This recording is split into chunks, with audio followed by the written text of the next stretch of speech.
Hujambo na nikukaribishe tena mtazamaji wa The World News katika kipindi hiki cha ulimwengu wa siasa. Naitwa Adam Hussein.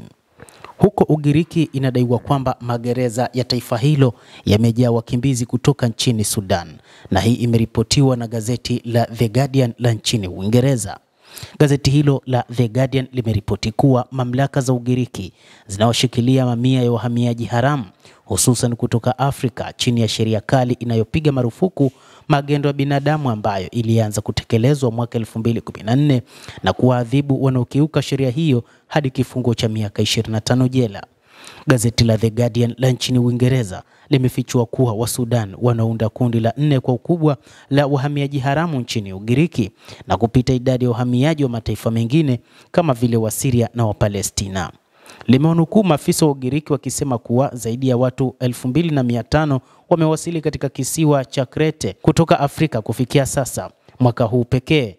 Limeeleza pia gazeti hilo kuwa takwimu za shirika la Umoja wa Mataifa la kuhudumia wakimbizi linaonyesha kuwa idadi ya waliowasili kisiwani humo iliongezeka zaidi ya mara 6 mwaka 2024 ikilinganishwa na mwaka 2023. Gabriel Sanchez, mtafiti wa masuala ya uhamiaji katika chuo kikuu cha Georgetown, amekosoa jinsi Ugiriki inavyowatendea watu wanaotafuta hifadhi kutoka nchini Sudan.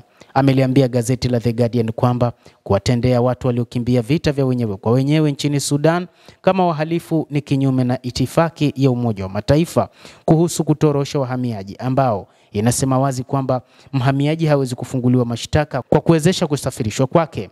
Amesema mwenendo wa nchi za Umoja wa Ulaya wa kuwafungulia mashtaka vijana wahamiaji kwa tuhuma za utoroshaji watu unakinzana na kanuni na za itifaki.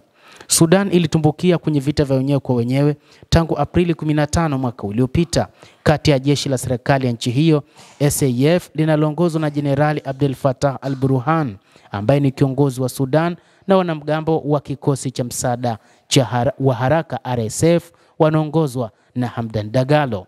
Hata hivyo, katika siku za hivi karibuni ilidaiwa miongoni mwa raia waliuawa katika mashambulizi yaliyotokea huko nchini Yemen, na inadaiwa kwamba baadhi yao wengi walikuwa ni Waafrika ambao wamefariki kutokana na mashambulizi ambayo yalifanywa na Marekani ambayo yalikuwa yakielekezwa katika kundi la wapiganaji wa Yemen wa Kihouthi.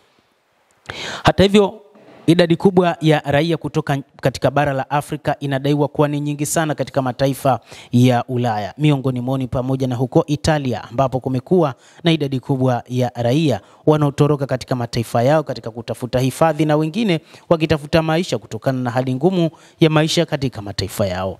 Huko Marekani, rais wa Marekani Donald Trump aliamua kuanzisha kampeni ya kuwafukuza wahamiaji haramu katika taifa lake.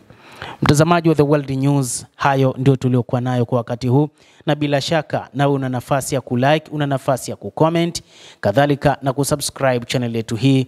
Utakuwa ukipata habari hizi kwa mapana kupitia The World News. Mimi ni Adam Hussein, endelea kuwa nasi wakati wote, endelea kutufuatilia ili uweze kuyajua yanayojiri katika ulimwengu.